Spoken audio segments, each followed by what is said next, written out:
there, it's Hannah with WTI. Do you need something to make you smile and be happy every day? Try these slippers by Kattmas. Aren't they adorable? They're super cute, they're fuzzy, they're comfortable. I love them. I've been wearing them around the house all the time. The little smiley face with its little wink and its pink bow is just adorable. I love the white, but I was a little worried about that because I have kids and our floor gets dirty. But these can be thrown in the washing machine and come out all nice, white, and fresh again.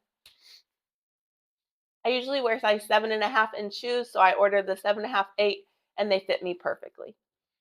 The bottom is waterproof, which is really nice because we randomly have spills through our kitchen or our bathroom, and I hate for my socks or my feet to get wet. These really have been super cozy. They are so fun. They would make a great gift for anyone that you want to put a smile on their face.